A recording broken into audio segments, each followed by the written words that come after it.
first song on the album is "My Heroes Have Always Been Cowboys." It's probably the most recognizable song of all of them on the album by far. On purpose. On purpose. It was recorded by Waylon Jennings, I think, in '76, and then Willie did it a couple years later. Written by? I got it. Sharon Vaughn. Sharon Vaughn, Yeah, yes. And what's the cool thing about it, and you said 1976, after the single came out, I had a message on Facebook from a guy. It was like, oh, that is so cool, because Sharon Vaughn was a backup singer. Mm-hmm. I don't remember who she was a backup singer for. And he said she kept pushing these songs when they were recording with another artist, and everybody kind of laughed. And then like 6 months later, Waylon cut it, and everybody was like, "Oh my God, I should have done it." The reason I said that is I was surprised. I've known that song my whole life. I was too. And I put it off as that's a Ed Bruce song. Yeah. Because the rest of them. We'll talk about him in a little bit. Yeah, but the rest of them are like that. Right. It's mamas don't let your babies, or this is the it fits right there. And then you see that Sharon Vaughn wrote it, and what's so weird about it is picking up hookers instead of my pen.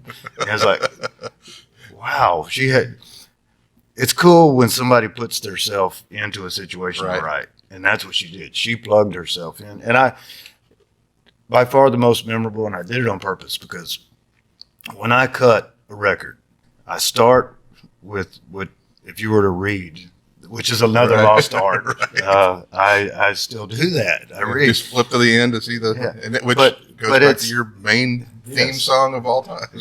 So you always have the foreword, and it kind of explains the book. That's what this is. Yeah.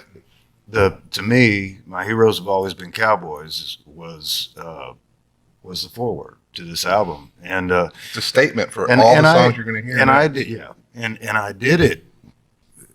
I always do something really strange on albums, and it's very obscure, but there's always something that's weird about every album. Like on The Dancers, I had a rap kick drum in the mix, and there a number of times I've done that.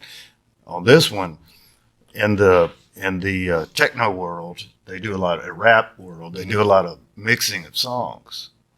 They'll do, they'll rap over the back of Aerosmith, and stuff like that. Samples. So what I did, I'm thinking, My Heroes Have Always Been Cowboys.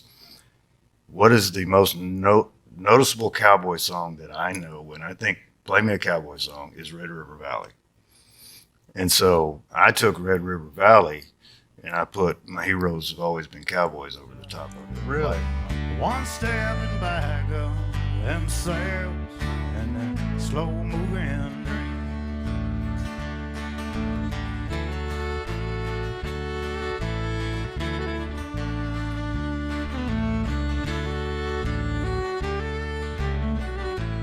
Really? Like you would do in another world, and I that's just what I wanted to do. I was going to say it's a ballsy choice to put this song first, because it's so recognizable that somebody could listen to it and go, no, but you filled those shoes. And if they do, that album's probably not for them. Right. And I'm okay with that. The very first note of Andrew Wilson's fiddle playing in the distance, it almost feels like, and then you come in with echoey. It's a campfire. And it's kind of a slowed down version of it. It just hit the mark. So if you like that song, you're going to like everything else that comes after it, because it's a tribute. It all falls back to that one. That was my foreword. And then we'll get to your conclusion, which I think is for how this tells a story. The first and last songs need to be listened first and last.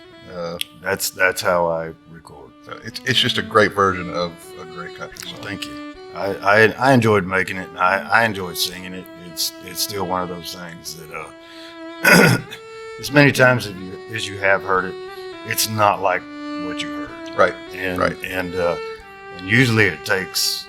You'll notice people when I play it live. Usually it takes them about 3 seconds, 4 seconds. Like you grew up a dream, and they're like, I know what it is. But I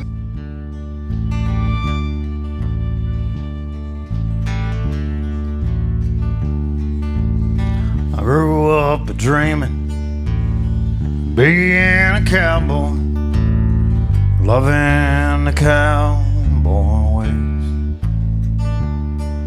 pursuing the life of my high-riding heroes. Well, I burned up my childhood days, I learned all the rules